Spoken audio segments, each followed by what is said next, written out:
Finally মায়ের অপারেশনটা ঠিক মতন হয়ে গেল। যা টেনশন করছিলাম সবাই মিলে, অপারেশন তো ঠিক মতন হয়ে গেছে, কিন্তু যতক্ষণ না মা বাড়িতে আসছে তত মনের ভিতর শান্তি হচ্ছে না। তো চলো গাইজ, আজকের ব্লগটা শুরু থেকে শুরু করা যাক।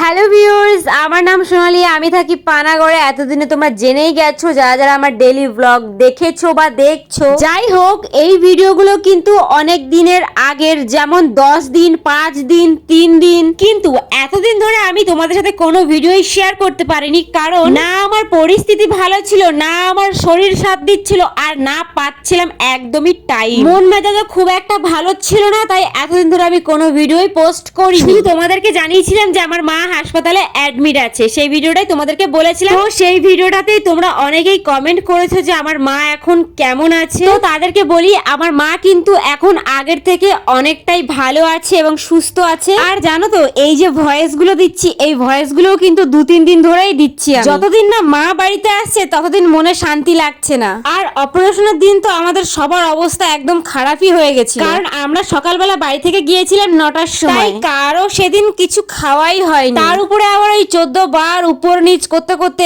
মাথা এত ঘোরাচ্ছিল, বাপরে। আমি তো ভাবছিলাম যে শেষমেশ আমাকেও না অ্যাডমিট করতে হয়। যাই হোক, সেসব কথা বাদ দাও, সুস্থভাবে সবকিছু ভালোভাবে হয়ে গেছে। আর এখন মা আগের থেকে অনেকটাই ভালো আছে। মায়ের অপারেশনের দিন তো আমাদের ফুল ফ্যামিলি গেছিল মাকে দেখতে। মাসি, ঠাকুমা, পিসি, পিসা সবাই অনেকে গেছিল, আর দিদি ওরাও তো ছিল। আর জানো তো, সব থেকে বেশি আমাদের দিদিদের কষ্ট হয়েছে, কারণ ওরা তো এখানে ছিলই না, ওরা ছিল বৃন্দাবন। মায়ের অপারেশনের দিনই ওরা এসছে, মানে অত দূর থেকে, এত হয়রানি, ঘুম নেই, খাওয়া নেই, তার উপরে এত টেনশন করলে কি আর এসব ঘুম খাওয়া হয়, তোমরাই বলো। যাই হোক, দিদি ওরা এসেছিল একদিন থেকে, তারপর ওরা চলে গেল বাড়ি। ওরা আবারও আসবে, কারণ ওরা কোনো জামা কাপড় আনেনি, বাড়িতে গেল জামা কাপড় আনতে। আর এখন আমার আগের থেকে মন মেজাজ অনেকই ভালো আছে, তাই এত সুন্দর করে তোমাদের সাথে ভয়েস দিতে পারছি, মানে কথা বলতে পারছি। তো গাইস, প্লিজ সবাই আমাকে একটু সাপোর্ট করো। তোমরা কেন এরকম করো, একটু সাপোর্ট করো না?